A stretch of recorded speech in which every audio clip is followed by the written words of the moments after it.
Hi all, and welcome to Night Rips. Well, this is the sad time that we are going to open up the last 4 packs of these fat packs I got from Fleer 1992. I do have to say that I do have some good news, that all of the subsets that we were after going through what I got, we got every subset. Now all we're really trying to chase is any of the inserts, such as the Roger Clemens. Hopefully it'd be nice to get his auto. Chances are slim, but you know, there's always hope. Or even if we just got some of the other inserts. We haven't, except for those 2 Rocket career cards, we haven't seen any of the inserts. So let's go ahead and rip through these final 4 packs and see what we can get our hands on. And right off the bat, you know, we didn't get the insert at the front, and since the other 2 inserts were at the very front, you know, I bet we're not going to see them. We did get a prospect card, but of course we've got all the prospects now. There's Chili Davis. Oh, here's another prospect card. So this must be the prospect pack. Of course, Rickey Henderson's always a good hit. Put him over to the side. You know, some cards, even though this is the time when cards were not worth as much, some of the cards do hold some value. There's our Bobby Bonilla and Will Clark Superstar Special, which of course we got all of those too. It's nice opening up a pack and realizing that you've got about everything. Now Frank Thomas is another card that kind of holds its value. People like the Big Hurt. And we got another prospect card. Yeah, this is definitely the prospect pack. I mean, 3. Of course, there's like 30 in this set. So, wow, and yet another. And I'm not going to show the back of those, since we did do the back of every prospect that we got, just like we did the back of every one of these superstar. There's Cal Ripken and Joe Carter Jr. So I'm not going to show the back. You can always go to the other videos if you wanted to see the back on those. You know, skip ahead and find out where. There's another prospect where we pulled them. There's Steve Bedrosian. But I just wanted to rip through this last 4 packs, see if we got any inserts whatsoever, or potentially a Roger Clemens auto. Might get nothing. Personally, I haven't started sorting. Oh, we did get a Roger Clemens card. I didn't sort through the base cards yet, just the inserts. So I don't know what we have. But let's take a look at this one. Oh, and there's actually 2 cards at the front. So we actually have 2 Roger Clemens cards. Ooh, that's a good sign. So here's the first one. And I'm curious if it's just where they stuck together. Oh, no, they didn't. But unfortunately, no auto. But what cards? We already got 1 and 2. So this is actually card 4. And this is card 3. So we got the first 4 of the 12. So very nice. And these are in good condition too. I'll have to sleeve those up. It's unfortunate that card number 1 does have a little damage to it. But, you know, I'm just doing it for my own personal collection. Just like most of the cards that I have. Way too many boxes of old cards. Just stacked up. Of course, fortunately, I stack all my cards in good condition in air-conditioned rooms, so I try to keep them in good condition. There's David Cohn. But yeah, trying to, especially the fact that I started collecting in the late 70s, early 80s, and you don't have as many of those, and of course they're not in the greatest of condition, because back then, you know, I didn't box up my cards. You know, just like a lot of kids in the day, you ended up putting them in a shoebox. There's Mike Messina. Put them in a shoebox. Corners are a little rough, edges are rough, the surfaces not the greatest. But a lot of my cards, really the largest part of my collection Yeah, I have a lot of 81 tops, like a few 79, a lot of 82, 83 Donruss.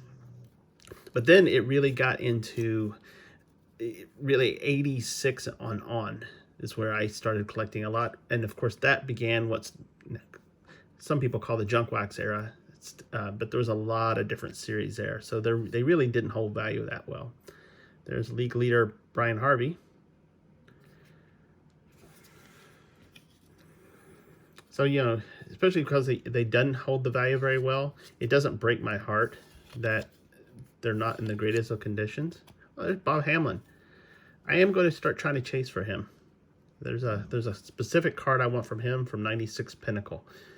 Considered the ugliest card ever made. And there's conjecture on that one. And honestly, if you don't think it is, go ahead and drop it into the in chat below what you think is a worse card. Rafael Primero, great player. Dennis Eckersley, which actually I like him a lot. Is a great reliever. Has one of the nastiest sidearms I had ever seen. But great reliever for the Athletics. But yeah, chasing a lot of these strange cards that happen because, like I said, everybody was trying to one up each other during that late 80s, early 90s, and it has created, I think, the hobby where it is now. You know, if you think about, you know, Topps got into the Stadium Club, but there's quite a few that was doing the pretty picture cards front and back. Continues today. There's Randy Johnson, the big unit. Put him to the side. You also look at 1990 Upper Deck, where you had Joe Carter. You have Upper Deck doing the Reggie Jackson auto. No one had ever done autographs on cards before Upper Deck, but now, you know, you can pull those everywhere. There's Bo Bichette's dad, Dante. So it did change, and it's part of the reason. Like I said, my collection is pretty much my museum of how the hobby changed, and that's why I like it. Not worth a terrible amount of money, but that's not the point. You know, there's a lot of things people collect that's not worth much. Nolan Ryan card actually holds its value decently well for that era, which is like, if graded, it's maybe $20 or so. Not worth the high dollar grading companies, unfortunately. So yeah, that's what I do my collections for, or Hershiser. It's to look back and see where we were, because you have to see where we were to know where we're going and know where we are. And so that's why I do what I do. I know it drives a lot of people because I don't open really any of the high end stuff, because I'm more of a base set collector. But it's definitely an interesting hobby to get in that aspect. All right, here it is. This is the last pack of Fleer 92. I don't know if I'll get any more of this product in. I may or may not. It depends on what I can run into. But it also is going to depend, did I finish this set or not? Because, again, being a base card collector, you tend to want to complete it all. And even if I don't get all of the insert sets with Roger Clemens, you know, getting the base set, putting that in a box and marking what it is, it makes me happy. All right, so did we get a rocket on the front? No, we didn't. We got John Smoltz, but I always put my Braves triplets to the side.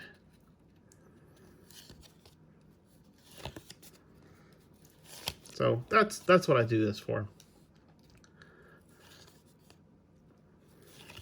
And fortunately or unfortunately, Deion Sanders, primetime. Put him to the side. Fortunately or unfortunately, that's Roberto Alomar. There's a lot of new product that's, you can classify it as lower end. You know, if I look at Dave Winfield, if I look at Allen and Ginter's been around for a while. Really digging Gypsy Queen. So I didn't think I would get into these art cards as much as I have. But yeah, they're interesting because, you know, you can open up a lot of these picture cards, and, you know, you definitely can open up, you know, I do a lot of Stadium Club, and to the point where, you know, too many hobby boxes, you can get too many of these type of photos. But doing something different, there's Rob Dibble, doing something different is an interesting thing too. I think card collecting, there are hobbyists of all types. Yeah, I didn't think that I would enjoy some of those, especially something like Allen and Ginter, which is extremely eclectic. Ozzie Gillian. I didn't think I would like it, but now I'm kind of hooked on it. There's David Cohn, record setter.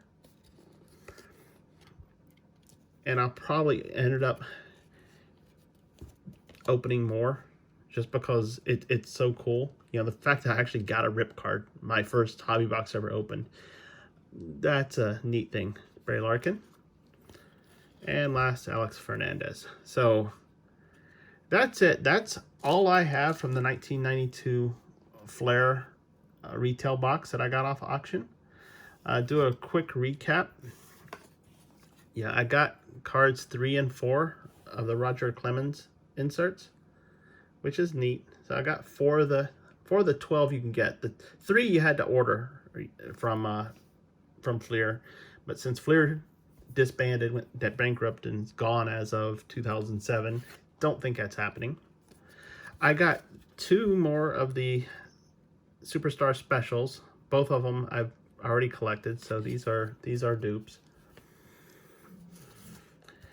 Got onto a real kick. What do we get? We got another 6 prospects, to include Bob Hamlin. You know, the man who's in the picture of the ugliest card, or ugliest baseball card ever made, so they say, which I will be chasing. So that was pretty good, but all those are dupes. We already got all of those. We did get the David Cohn record setter. Yet another dupe. And then we got league leaders, Brian Harvey. So we got everything. You know, all these were duplicate cards that we had gotten from the subset. The only inserts we got were the 2 Roger Clemens. Did pull up and put aside some that I will end up sleeving because I like them a lot. Now, may or may not end up getting them graded. You know, a couple star pitchers. You got John Smoltz, Nolan Ryan, both Hall of Famers. One a Brave, one a Texans, Angel, Astro. Trying to remember if he played for anyone else. You got another Hall of Fame pitcher here with the big unit, Randy Johnson. Got a 2-sport player. That's what I went to college with. Deion Sanders, Primetime. I always watch. I like Primetime a lot. Nasty closer, sidearm by the name of Dennis Eckersley. Crazy what he could do. I'm realizing I'm sleeving up a whole lot of pitchers here, but not all pitchers, because I got the big hurt. I got Frank Thomas, another Hall of Famer.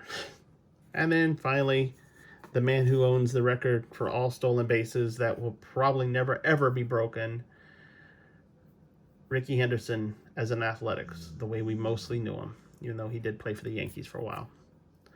So that's it. That's all my videos on Fleer 1992 from this box. Again, I don't know if I'll ever get any more, but you never know. You know, there's so many things go up for auctions, or you can just pick up, and that's what I'm always looking for, is a good deal or something that looks like it make for an interesting video. Wish I could have pulled a Randy Johnson, not Randy Johnson. Yeah, I'd love to pull Randy Johnson. Now I wish I could have pulled a Rocket autograph, but it wasn't in the cards, and we knew that wasn't going to happen because there was only a 1 in 35,000 chance. So that's it. If you like watching me open old wax, or you like watching me open some of the newer stuff, you know, I definitely get a lot of the new product in. You know, the Stadium Club, Gypsy Queen, Allen and Ginter series update, Might even get in some Bowman every once in a while. I will be putting it out there, so go ahead and make sure you subscribe to my channel and hit that notification bell so you get notified when new stuff goes up. And if you like this video, like seeing all this old wax get loaded, go ahead and hit the thumbs up button, or if you don't, hit the thumbs down button because it tells me, you know, I need to chase something else. I appreciate you watching, and until I see you or you see me next time, bye.